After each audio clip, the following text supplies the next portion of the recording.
It's only 7 blocks long, but it may be the most important street on Earth. Wall Street. It's fueled some of the greatest economic expansions ever known.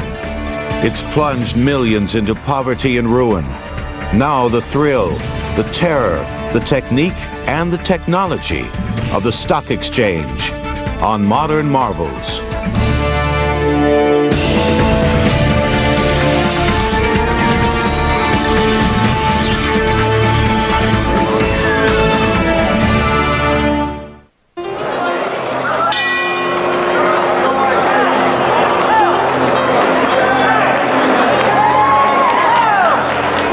Every business day, more than 1 billion shares change hands on America's major stock exchanges. Nearly $90 million worth of stock changes hands every minute. 300 are coming out at 1 and 3/8. 200 apex. Brokers constantly scramble to do their clients' bidding in the battlefield of high finance. The floor is a rather unique kind of place. It's a place where people have known each other many years. Each day get together to compete on behalf of clients they've never met. A stock exchange is actually 2 markets in one. First, it's a place where a new company can raise millions or billions of dollars overnight by offering ownership of the business to hundreds of thousands of small investors. These pieces of ownership are called shares of stock. Second, the exchange is the place where people can sell their stock to someone else whenever they wish. You could be in the airline business today, and you could be out of that, and you could be in the automobile business tomorrow. And that ability to enter and exit and get paid back for your investment in those shares creates a great market for the initial investment. People are more willing to put that money up if they know that sometime in the future they'll be able to sell out their interest and go on to the next best thing. 40% of American families own stock in U.S. companies either directly or through mutual funds and pension plans. The exchange lets people know how these companies are doing by allowing a free market to place a value on their stock. Well, I like to say that a stock market is a market in information. I mean, it uses information from outside to evaluate companies, but then the process of the stock market creates new information by putting a price on things that everybody in the country can read. The modern market is a tightly regulated and finely tuned institution. But this wasn't always the case. Centuries ago, investing in stocks was chaos.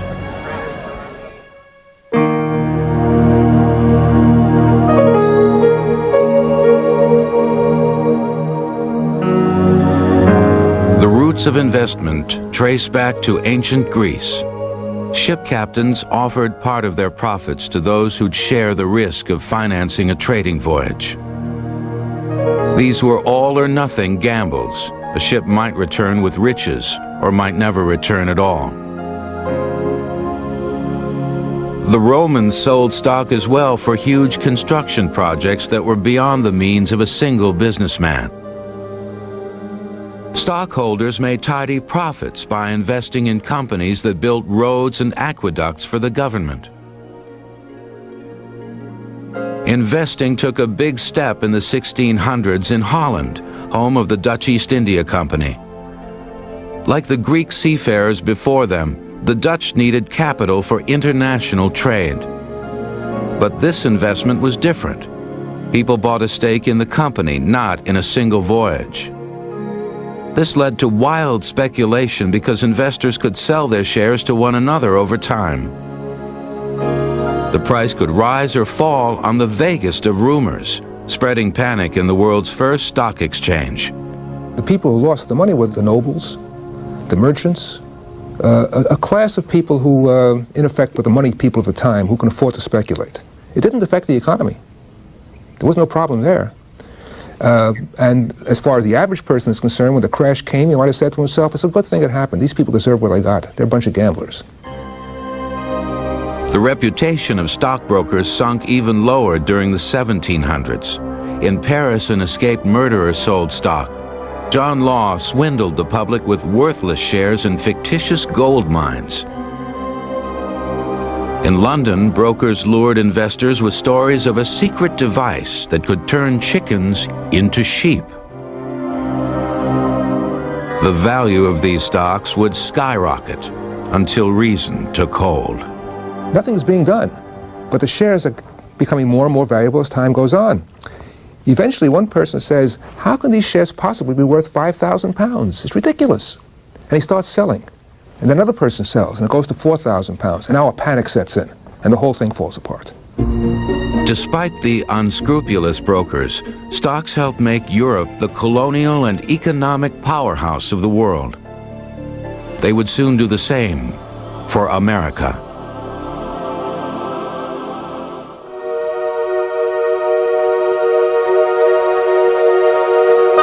Wall Street got its name when New York was a tiny colonial outpost. In 1653, Pilgrims built a wall to keep out Indians. 100 years later, the wall was gone. But the path that ran beside it had become the heart of New York's commerce and society. Here was the auction block for slaves, and the pillory for public humiliation.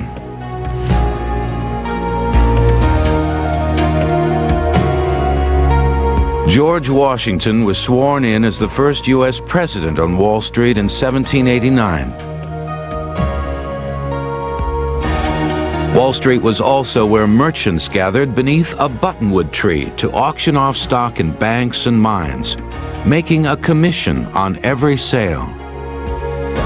This open-air market lasted until 1792, when 24 merchants signed a document known as the Buttonwood Agreement. The pact was an effort to avoid government regulation of street auctions. It also blocked newcomers from the business. And a group of the auctioneers, the most powerful ones, say, you know, anyone's coming into this market. We're losing business to these people. So let's form an organization called the New York Stock and Exchange Board in that tavern over there. And we'll have a door, and we'll keep these people out. The brokers met inside the Tontine Coffee House for 2 formal auctions per day. The public was not allowed. If you wanted to buy or sell stock, you had to hire a broker to do it. What it did is it did one thing. It made the trading of stocks less public. So the public had less information about what was going on. In the open auction system, where it was everybody could hear, people knew more about what was going on. These indoor sessions, where a central auctioneer sold stocks one by one, allowed brokers to regulate themselves to prevent fraud and abuse. Only reputable stocks were traded, and the sales were recorded. These procedures created an air of respectability. You change something from, mere commerce of hawking wares on the street. You sort of put it indoors and got a certain group of people who knew each other. You're moving from a trade or just ordinary business to a profession. During the auctions, prices were quoted in increments of 1/8 of a dollar, a holdover from the days when people carried Spanish milled dollars and cut them into pieces of 8. Only 30 companies were traded inside the exchange. Banks, cargo insurance companies, construction firms that built bridges and piers. But only a handful of fearless investors dared buy them. Many people were afraid of stock, because if the company went bankrupt, the stock owners could lose everything. So stocks were for 2 kinds of people: outright speculators or people who try to take control of the company. The struggle for respectability on Wall Street brought only limited success. With time, the trading of less reputable stocks resumed on the street among brokers who weren't allowed to join the exchange. Here, disputes were settled with fists. Big changes, though, were in store for Wall Street. America's westward expansion would soon spark an explosion of activity. And technology would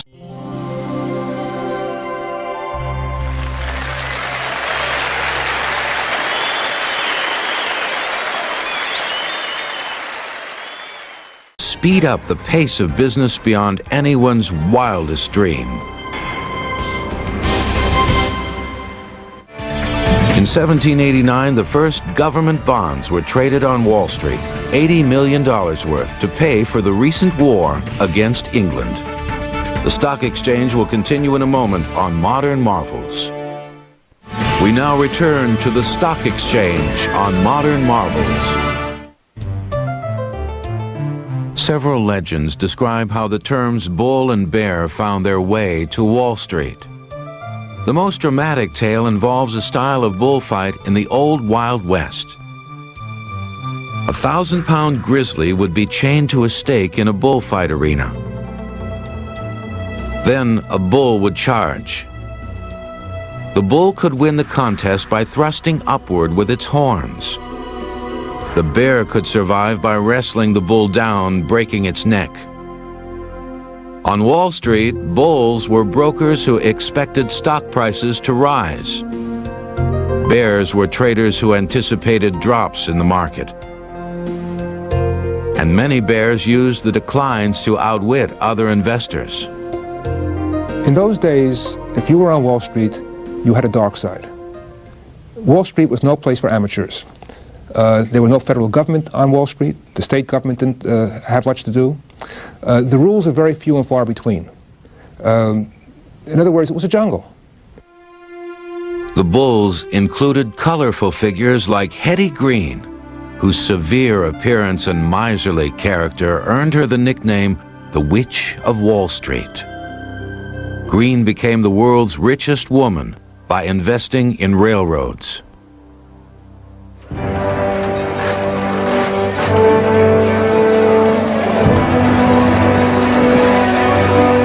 America's railroads were among the most ambitious engineering projects in history.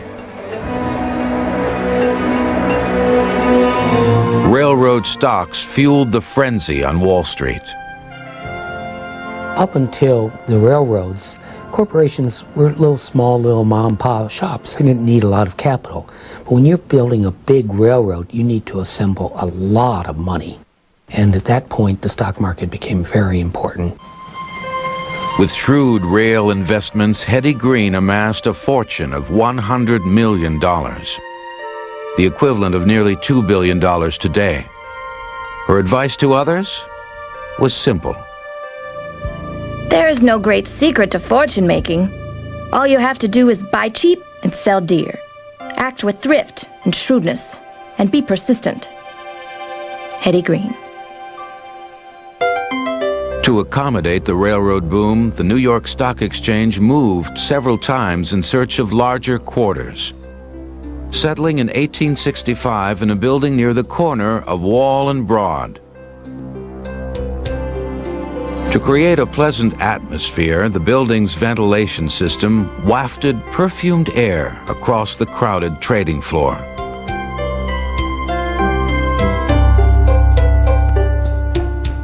To protect stock certificates, the basement housed hundreds of vaults. By 1870, the old system of auctioning stocks gave way to a free-for-all. Brokers roamed the floor, making deals throughout the day. In this crowd were ruthless marauders known as Wall Street Bears. The markets in those days, particularly the stock market, was an arena for the gunslingers, the takeover artists, the robber barons. This was their playground, and that's where they ran prices of stocks up and down to suit whatever shenanigans they were trying to pull at the time. The most notorious bear was a former store clerk who became the market's most detested raider. Jay Gould was one of the most famous speculators in Wall Street. He was called the Mephistopheles, sort of the devil of Wall Street, because he was always looking out for number one and not really thinking so much about companies. That's what people say. I think he was also interested in building up the value of some companies, but he was a manipulator. Gould earned his seat among the kings of Wall Street by mastering the short sale, a technique to make money when a stock went down in price. Gould would persuade unwitting investors to loan him their shares at a small rate of interest. He would immediately sell them at the exchange. Gould then published vicious rumors about the company in a newspaper he owned in order to drive its stock price down. He bought the shares back at the lower price and returned them to their owner. His profit was the difference between the price he received when selling and the price he later paid to buy the stock back. The fact that a company and its shareholders might be ruined in the process seemed of no concern to Gould. The bulls and bears made Wall Street a rambunctious place. The street itself remained a busy marketplace for the so-called curbstone brokers who continued to trade the stocks of smaller companies out of doors until they formed the American Stock Exchange in the 1920s. The bull and bear struggle also made Wall Street dangerous. Every 20 years, the street would fill with investors panicked over a crash in prices. Sometimes the exchange was forced to close for days. The outbreak of World War I sparked a panic that closed the market for more than 4 months.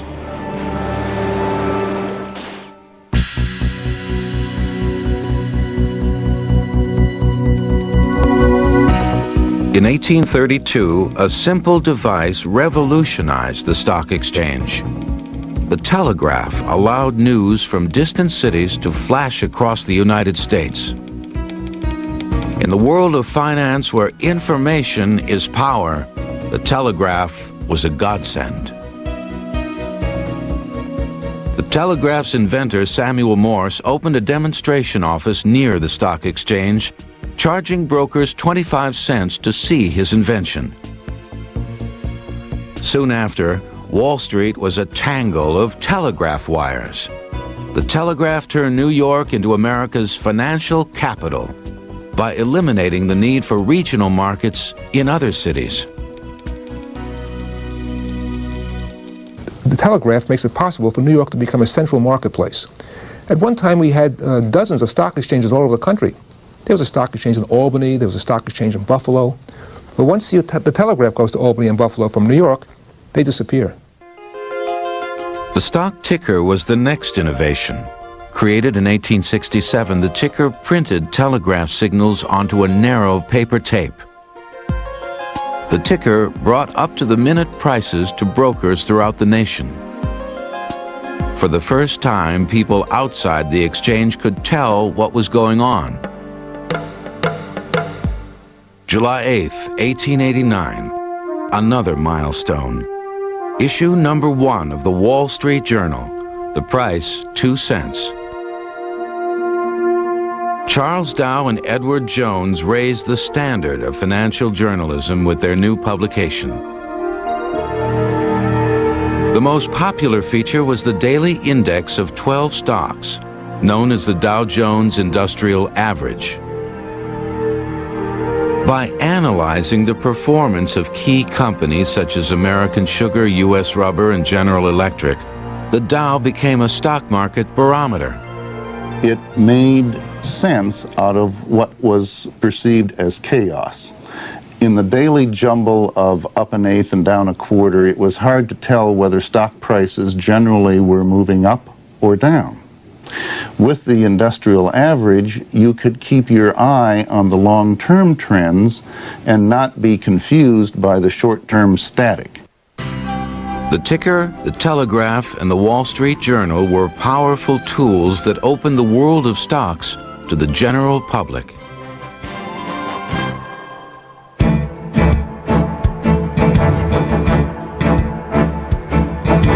The most powerful man in America was the son of a prominent banker who made his own mark in history as the undisputed king of corporate mergers.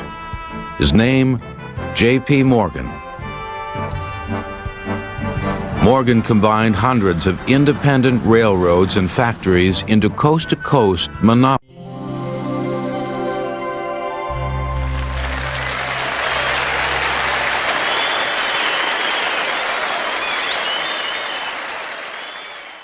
monopolies.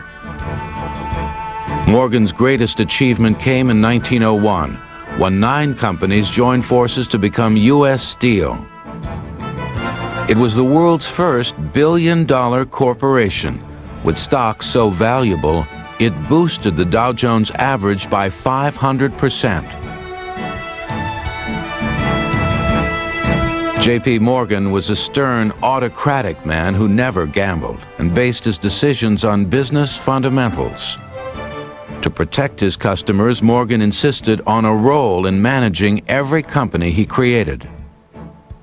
If he sold you a security, a stock in a railroad company, if the railroad company got into trouble, he would move in and try to improve the situation. He wouldn't say, well, you know, that's tough, you bought the stock and you know what the risks were, I'm done with it. No, he wouldn't. He would say, I sold you that security and I thought it was good. It turns out it's not so good now, so I'm going to get involved in that railroad and I'm going to try to make it good. Morgan controlled 341 seats on the boards of more than 100 different companies. Investors respected Morgan, but the public did not. His railroad monopoly raised shipping prices, hurting farmers. Morgan supported child labor and opposed labor unions. President Teddy Roosevelt used antitrust regulations to bust up parts of Morgan's empire. But when Morgan died in 1913, he received a funeral befitting royalty. The stock exchange closed for 2 hours as his hearse passed by. His death was treated like the death of a monarch. In other words, big funeral procession, front page news all over the world. Editorials, one editorial saying he was a monster, thank God he's dead. Another editorial saying the great age is past and we have to find someone like him around. The only trouble was there was no one like Morgan. He was sui generis. He was just by himself. Some hated Morgan so deeply that his company became the target of a terrorist bomb 7 years after his death.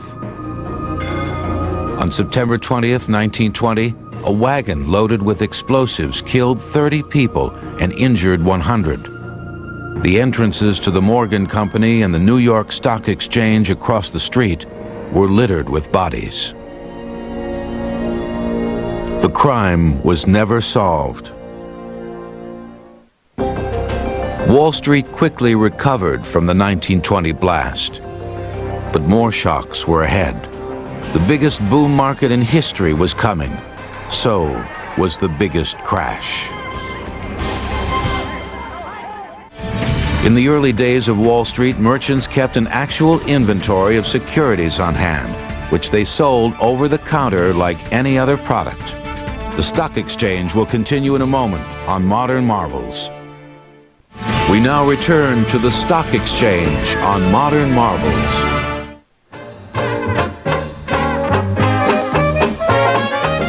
America had never seen anything like the 1920s. World War I ended in victory. Factories were booming. Families had money to burn. They go to the movies. They had a phonograph. The family might have had a car. All things are changing in that and getting better, and getting much better.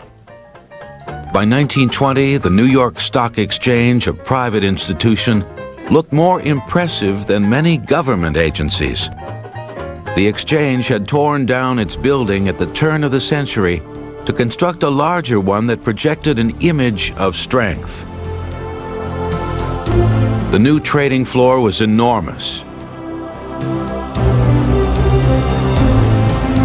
Each stock was now traded at a particular spot called a post. Steel stocks were clustered at one post, railroads at another. Auctioneers called specialists controlled the bidding.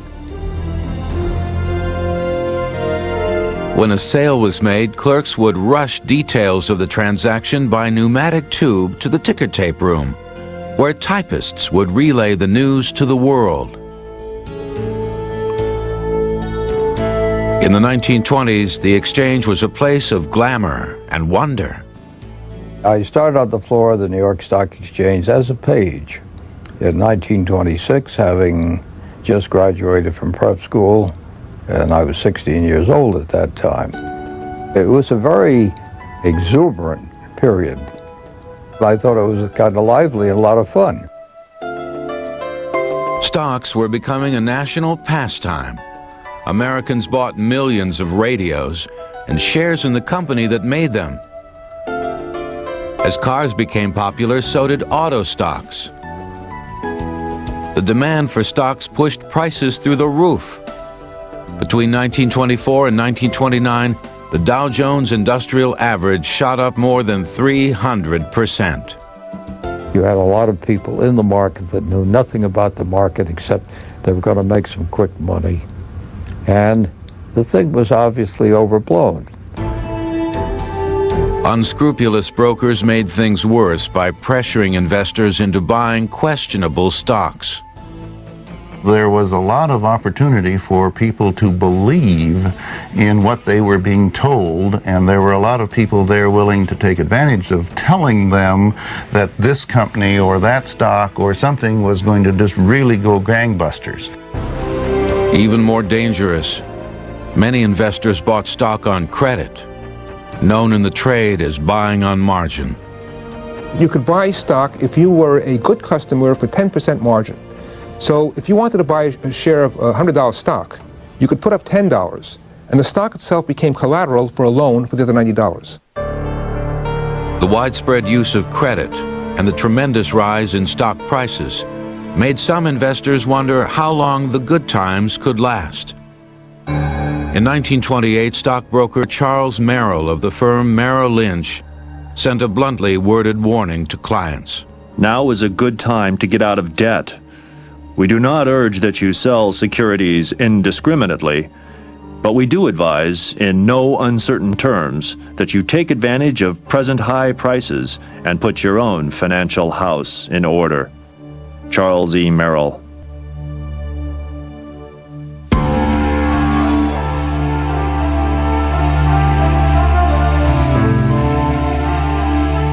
Disaster struck Wall Street in October of 1929.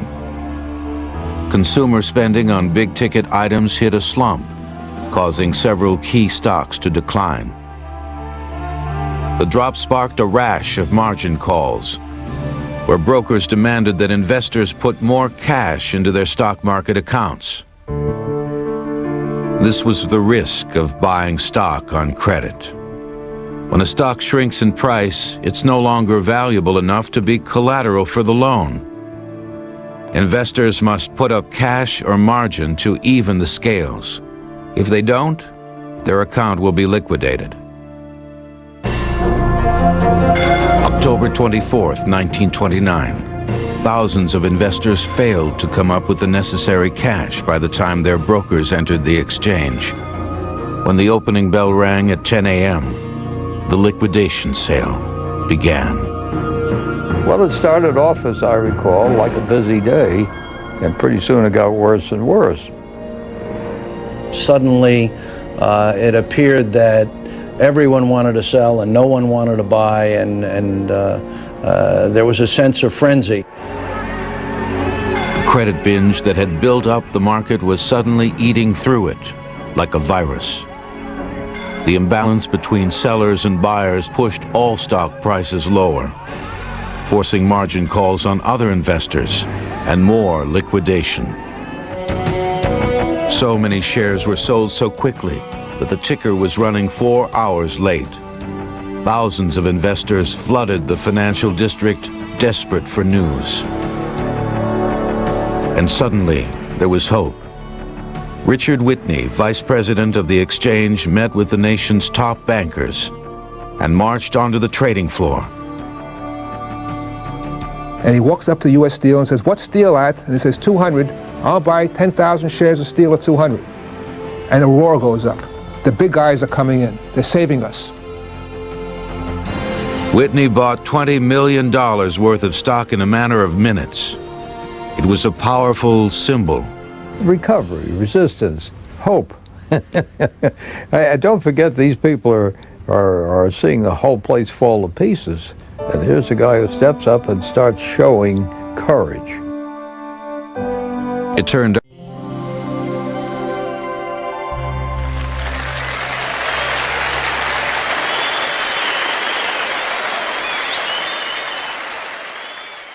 out, Richard Whitney was not trying to save the market, but to fool it so the banks could eventually sell out at a better price. His triumphant stand stopped the panic temporarily, but the downward spiral resumed the following week with a bigger crash, and continued for the next 3 years. The drop was staggering.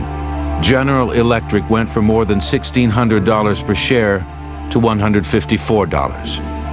General Motors, $1,075 to $40.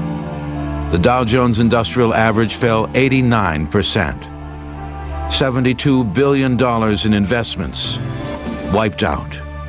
And people who had their whole life savings tied up in Wall Street vanished. It's out, no more. Zero. A person went from $500 to $15,000, and now he's down to zero. Economists contend the crash alone didn't cause the Great Depression that followed. But the public blamed Wall Street. The panic frightened people, and as they stopped spending money, the economy ground to a halt.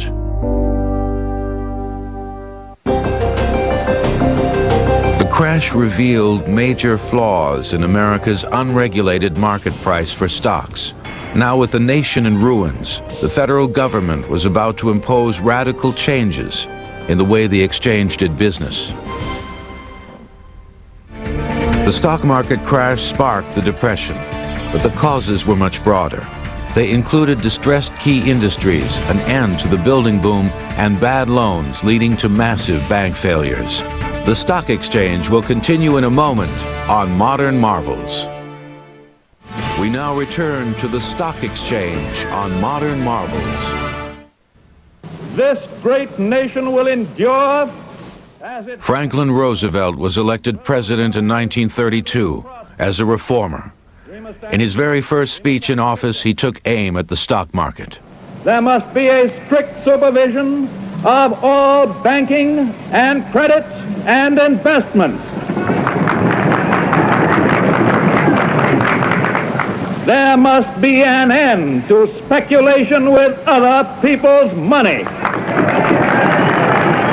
On his second day in office, the president ordered the New York Stock Exchange to close for a week. He then pushed through Congress the most sweeping set of financial reforms ever enacted.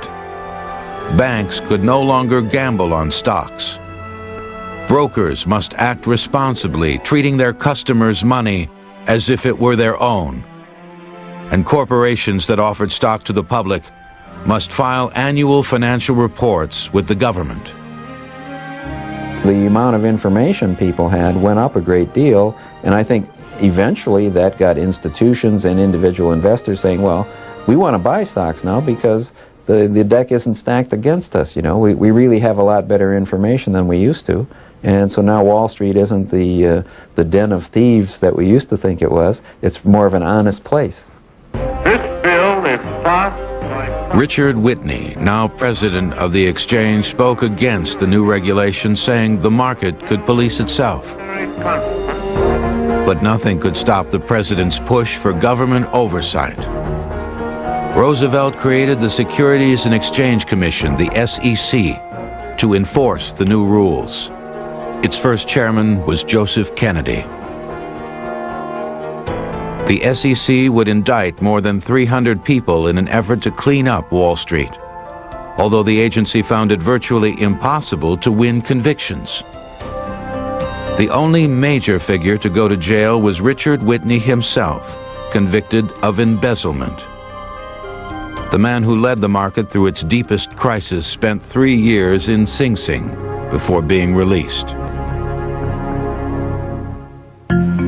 The newly reformed market was a sleepy place in the 1930s and 40s as a weary public stayed away.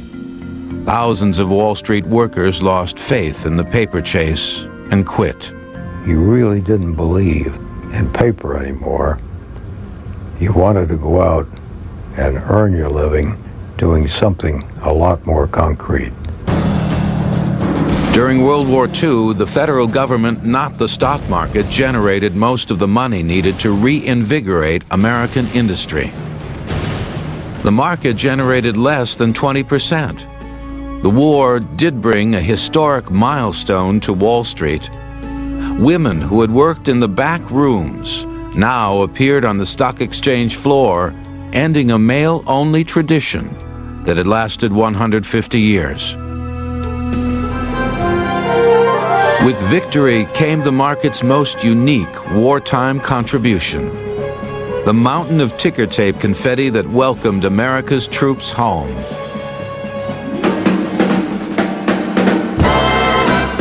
The baby boom years after World War II sparked another major expansion of the American economy. But unlike the 1920s, this boom was fueled by solid investing instead of speculation. Leading the charge was Charles E. Merrill, who opened hundreds of new Merrill Lynch offices in the suburbs. The whole atmosphere changes. The brokerage house in the past was either for the sleazy characters or the bigwigs. Now it's middle-class Americans. And Merrill says the person we're after is the GI, the ex-GI, with a wife and 3 kids and a Chevy. And that person should own shares. Own your share of America. And it works. Merrill Lynch offered investment classes for women and placed a How to Invest exhibit in New York's Grand Central Station. Commuters could drop in to see if stocks were right for them. One of their innovations was to make research reports, which they gave out free to clients and would-be clients, saying, here, here's what our company thinks. It's investigated this company, and here's how we see its prospects. As American investors returned to stocks, the market finally recovered. 90, brother. 90 to 200. How's it quoted? 90 to a quarter. 301 of it. 100 quarter. Take 100. In 1954, the Dow Jones Industrial Average broke 300. The market had set 25 years earlier, just before the 1929 crash. One of the biggest innovations in the 50s came not from Wall Street, but from a university campus 800 miles away. Economist Harry Markowitz of the University of Chicago developed the theory of stock diversification. Investors, he said, should buy a wide range of stocks to reduce the risk of bankruptcy when a single stock goes bad. What Markowitz was saying is put your money into lots of different things, and on average you're going to do pretty well. Even though you're never going to be at the top, you're never going to be at the bottom. The concept of a diversified stock portfolio is a basic tenet of modern investment. But for the 50s, the idea was so radical that it eventually earned Harry Markowitz the Nobel Prize for Economics. In the decades that followed, there were downturns in the market. In the 1960s, there were major slumps prompted by bad news during the Kennedy years and setbacks in the Vietnam War. The OPEC oil embargo hurt stock prices in the 1970s as Americans waited in line for a gallon of gas. But the most dramatic event since the '29 crash was coming soon: the introduction of the computer. The price of a membership seat on the New York Stock Exchange in 1817 was $25. Today, it is over $1 million. Modern marvels will return. We now return to the stock exchange on Modern Marvels. A different kind of panic hit Wall Street in the 1960s. A paper panic. The rise of pension plans and mutual funds pushed the trading volume to 11 million shares per day. Every transaction was still processed by hand. So you have piles and piles of these papers on desks, and you had a lot of these clerks just moving these papers back and forth. It's not surprising that when you had a lot of volume, you had a crisis. For brokerage companies, the paper crunch was terrifying.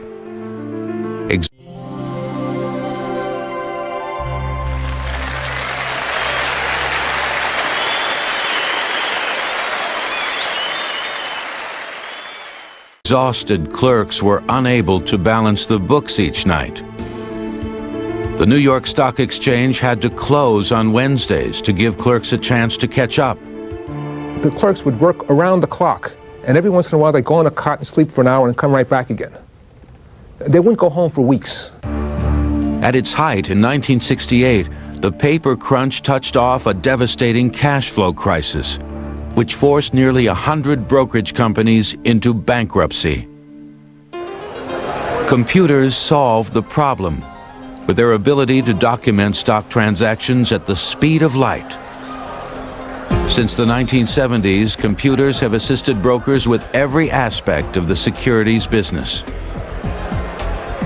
They route smaller transactions directly to the trading posts, ending the delay caused by hand carrying an order across the floor. Computers have vastly improved the market's ability to handle the ever-growing volume of trades. Computers, though, have had a dark side.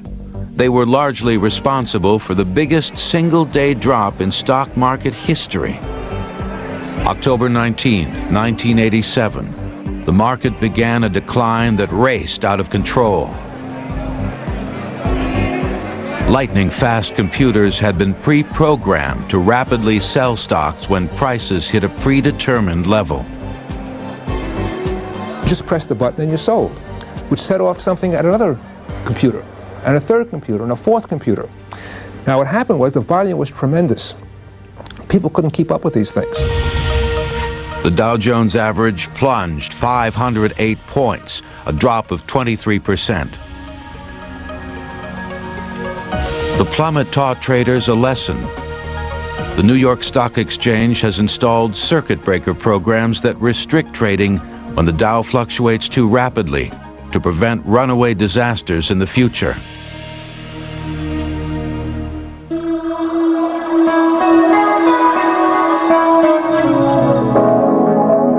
This computer in Connecticut has brought the marketplace for stocks to an historic crossroads.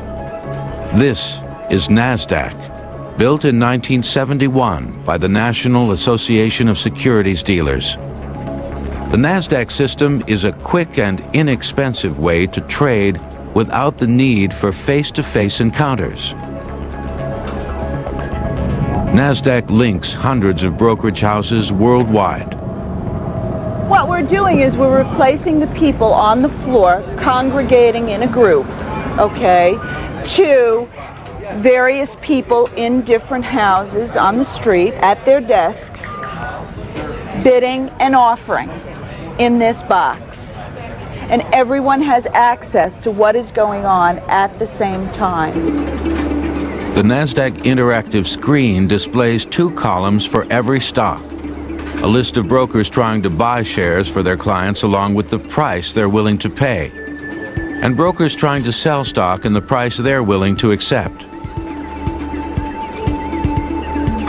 NASDAQ primarily handles stock in America's younger, smaller, high-technology companies. But NASDAQ's phenomenal success is prompting some observers to wonder about the future of the New York Stock Exchange, where shares of larger, more established corporations are bought and sold in a traditional auction. Some economists think the days of face-to-face trading are numbered. We're always going to need a centralized place. The question is, does it have to be a physical location on Wall Street? You know, it seems to me that technology is changing now so that we can have a centralized market just by looking on our computer screens. Officials at the New York Stock Exchange maintain there are advantages to their time-tested way of doing business. Most important is the role of the 450 specialists on the floor who act as referees between the 900 brokers and sometimes buy and sell stock on their own to ensure the market keeps functioning during periods of crisis. Whether the future belongs to computers or traditional traders or a combination of the two, stocks seem destined to continue their central role in the global economy. Stock trends now circle the globe 24 hours a day. From the United States to Tokyo to Europe and back to America again. In the U.S., stocks generate tens of billions of dollars of new capital every year. Money to get new companies started and help older ones to expand. The stock exchange is the place where the capital comes from to make capitalism work.